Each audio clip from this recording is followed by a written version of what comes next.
Dear students, आज हम next animal phylum की बात करने जा रहे हैं, that is phylum Ctenophora. Now the members of this Ctenophora are known as ctenophores, and these ctenophores are also called as sea walnuts और comb jellies. तो देखिए, इसमें जो टीनोफोर्स होंगे उनको क्या बोलते हैं? सी वॉलनट्स बोलते हैं या उनको कॉम्ब जेलीज बोलते हैं। तो आपसे किसी भी कंपटीशन में क्वेश्चन पूछा जाए कि सी वॉलनट्स या कॉम्ब जेलीज कौन से फाइलम में आते हैं, तो आप एकदम आंसर कर सकते हैं कि ये फाइलम टीनोफोरा में आते हैं। और इसकी जो एक और मैं इंपॉर्टेंट चीज आपको बताने जा रहा हूं वो इसकी है, और एक और फाइलम है हमारे पास, उसके केस में इंपॉर्टेंट चीज है, दैट इज फाइलम इकाइनोडर्मेटा। क्या इंपॉर्टेंट चीज है? Exclusively marine. मतलब आपको ये एनिमल्स, ये कॉम्ब जेली, सी वॉलनट्स, वैसे भी देखिए सी वॉलनट्स है तो केवल आपको सेलाइन वाटर में मिलेंगे, मतलब सी में मिलेंगे, मेरीन होते हैं, फ्रेश वाटर में नहीं मिलेंगे, तो एक्सक्लूसिवली मेरीन। अब अगर हम इनकी सिमेट्री की बात करें तो पहले भी मैं एग्जांपल दे चुका हूं जब हम सिमेट्री डिस्कस कर रहे थे। तो सिमेट्री इनकी रेडियल होती है। रेडियल सिमेट्री का मतलब होता है कि सेंट्रल एक्सिस के थ्रू आप किसी भी प्लेन से इनको काट लो, ये दो बराबर भागों में बंट जाएंगे, टू इक्वल हाफ्स में डिवाइड हो जाएंगे। अब अगर हम जर्म लेयर्स की बात करें तो जर्म लेयर्स के केस में जो कंडीशंस है यहां पर बिल्कुल जैसे अभी आपने सिलेंट्रेट्स में की, तो यहां पर भी वही कंडीशन है। Diploblastic means having two germ layers. दो जर्म लेयर्स होती है। कौन कौन सी जर्म लेयर होती है? एक होती है एक्टोडर्म और एक होती है एंडोडर्म। तो इसलिए जो कंडीशन है, जो फुली डेवलप्ड लेयर है वो दो लेयर है, एक एक्टोडर्म और एक एंडोडर्म लेयर्स है, इसलिए ये डिप्लोब्लास्टिक होते हैं। तो अभी तक मैंने आपको बताया कि ये एक्सक्लूसिवली मरीन होते हैं, रेडियली सिमेट्रिकल होते हैं और डिप्लोब्लास्टिक होते हैं। और लेवल ऑफ ऑर्गेनाइजेशन की जहां तक बात है, अब आपको पता है कि लेवल ऑफ ऑर्गेनाइजेशन जो है वो सेल से टिश्यू हो चुका है, तो यहां पर जो लेवल ऑफ ऑर्गेनाइजेशन है वो भी टिश्यू ही होगा। तो लेवल ऑफ ऑर्गेनाइजेशन की अगर हम बात करें तो वो क्या है? वो है टिश्यू लेवल ऑफ ऑर्गेनाइजेशन। तो टिश्यू लेवल है इनका। तो देखिए, पॉरीफेरा की अगर बात करें तो वहां पर था सेलुलर लेवल। सिलेंट्रेटा या निडेरिया की बात करें तो वहां पर था टिश्यू लेवल। इनका भी कौन सा है? Tissue level of body organisation है। तो अगर इसके बाद इनकी अगर हम कोई और यूनिक कैरेक्टरिस्टिक देखें तो आपको पता है कि कैनाल सिस्टम की अगर हम बात करें तो पॉरीफेरा होता है। नीडोब्लास्ट की अगर हम बात करें तो सिलेंट्रेटा होता है। और अगर हम बात करें तो इनकी बॉडी में the body bears 8 external rows of, they have 8 external rows of ciliated कॉम्प्लेट्स।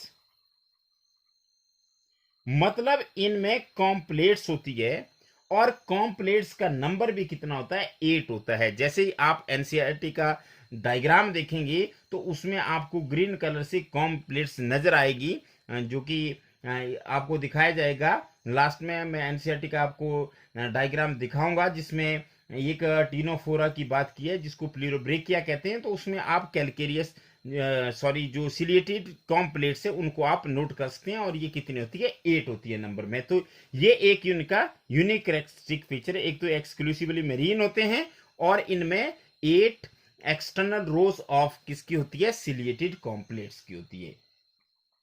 अब इसके बाद एक और इंपॉर्टेंट चीज आती है कि अगर ये कॉम्प्लेट्स हैं तो इन कॉम्प्लेट्स का क्या काम है? तो ये जो कॉम्प्लेट्स होती है they help in locomotion. Locomotion का मतलब होता है कि एक जगह से दूसरी जगह चलने में ये मदद करती है, और ये इन कॉम्प्लेट्स का काम है। That's why these are also called as comb jellies. अब अगर हम डाइजेशन की बात करें जैसे हम अभी तक करते आ रहे हैं, तो अगर हमने बात पॉरीफेरा की तो वहां पे इंट्रासेलुलर थी। हमने सिलेंट्रेटा की बात की तो वहां पे इंट्रा और एक्स्ट्रा सेलुलर दोनों थी। यहां भी जो डाइजेशन है वो कैसी होगी, वो होगी both extracellular as well as intracellular. तो यहां पे सेल के अंदर भी और सेल के बाहर भी डाइजेशन होती है। तो ये डाइजेशन का सिस्टम है किसके केस में, टीनोफोरा के केस में। और एक और आज आपको एक टर्म इंट्रोड्यूस करने जा रहा हूं, क्योंकि आप +1 में इन चीजों को सीखने जा रहे हैं। तो ये जो टर्म है इट इज बायोल्यूमिनेसेंस। आपने फायरफ्लाइज देखी होगी, जुगनू देखे होंगे, और आपको ये भी पता होगा कि वो क्या करते हैं, वो चमकते हैं। तो जो चीज जो क्या करते हैं, पहले बायोल्यूमिनेसेंस को आप समझ लें। द प्रॉपर्टी ऑफ, इसकी प्रॉपर्टी है द प्रॉपर्टी, आपको क्वेश्चन भी पूछा जा सकता है कि what is bioluminescence, the property of living organisms to emit light. मतलब क्या करते हैं, वो लाइट को एमिट करते हैं। तो इस प्रॉपर्टी को क्या कहते हैं, बायोल्यूमिनेसेंस। मतलब चमकते हैं वो, और चमकते कैसे हैं, खुद लाइट क्या करते हैं, एमिट करते हैं, और उसकी वजह से उनमें चमक होती है। रात को आप जुगनू देखो, फायरफ्लाई देखें, तो आप देखेंगे कि वो किस तरह से, जैसे छोटे छोटे अगर बल्ब्स की बात करें तो वैसे होते हैं। तो वो लाइट एमिट करते हैं, और इस प्रॉपर्टी को क्या कहा जाता है, इसको कहा जाता है bioluminescence, and it is well marked in case of this ctenophore. और यहां पे सेक्सेस आर नॉट सेपरेट। अगर रिप्रोडक्शन की हम बात करें तो सेक्सेस आर नॉट सेपरेट, मतलब मेल और फीमेल जो होते हैं वो सेपरेट नहीं होते हैं। This is very important. तो ये रिप्रोडक्शन जो होती है, ये भी केवल एक ही मीन होता है, reproduction only by sexual means. तो मतलब एसेक्सुअल मीन नहीं होता है, reproduction only by sexual means. तो ये रिप्रोडक्शन की बात है कि रिप्रोडक्शन में इनमें सेक्सेस जो होते हैं वो सेपरेट नहीं होते। रिप्रोडक्शन केवल एक ही तरीका होता है, वो होती है सेक्सुअल रिप्रोडक्शन। और जो फर्टिलाइजेशन होती है, फर्टिलाइजेशन होती है एक्सटर्नल। आपको पता है कि फर्टिलाइजेशन या तो इंटरनल होती है या एक्सटर्नल होती है। तो यहां पे फर्टिलाइजेशन एक्सटर्नल होगी। और एक्सटर्नल होने के साथ साथ अगर डेवलपमेंट की हम बात करें तो आपको पता है या तो डेवलपमेंट डायरेक्ट होती है या इनडायरेक्ट होती है। तो यहां पे जो डेवलपमेंट होगी वो इनडायरेक्ट होती है। तो डेवलपमेंट का क्या मतलब होता है, इनडायरेक्ट डेवलपमेंट का, कि जो एडल्ट होगा वो लार्वा से डिफरेंट होगा। मतलब लार्वा एडल्ट से डिफरेंट होगा। There will be clear distinction between larva as well as adult. मतलब कभी भी लार्वल स्टेज, जैसे यंग वन जब प्रोड्यूस होते हैं अगर माँ बाप की तरह हो तो उसको बोलते हैं direct development.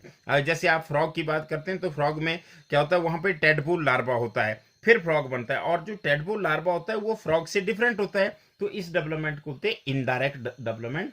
Indirect development means through क्या, कौन सी स्टेज से जाएंगी, लार्वल स्टेज से जाएगी। तो ये हो गया हमारे पास टीनोफोर्स। तो मैंने बात की दीज आर एक्सक्लूसिवली मैरीन, मतलब सी वाटर में होते हैं, रेडियली सिमेट्रिकल, डिप्लोब्लास्टिक कंडीशंस होती है, having 2 germ layers, and the level of organization is tissue, and they wear 8 rows of ciliated complex which help in locomotion. Digestion is extra as well as intracellular, and they have a well marked property which is known as bioluminescence, that is the property of living organisms to emit light. And sexes are not separate. Reproduction takes place only by sexual means, and the fertilization is external while the development is indirect through a larva. और यहां पे जो 2 example मैं आपको देने जा रहा हूं वो एक एग्जाम्पल है कि मैं पहले भी आपको बात कर चुका, प्लूरोब्रेकिया,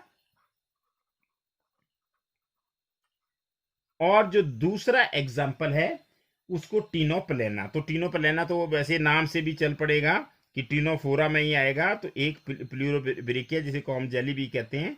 तो टीनोपलेना और प्लूरोब्रेकिया किस चीज के एग्जाम्पल है, टीनोफोर्स के। तो मैं आपको ये एनसीईआरटी की बुक में प्लूरोब्रेकिया दिखाने जा रहा हूं।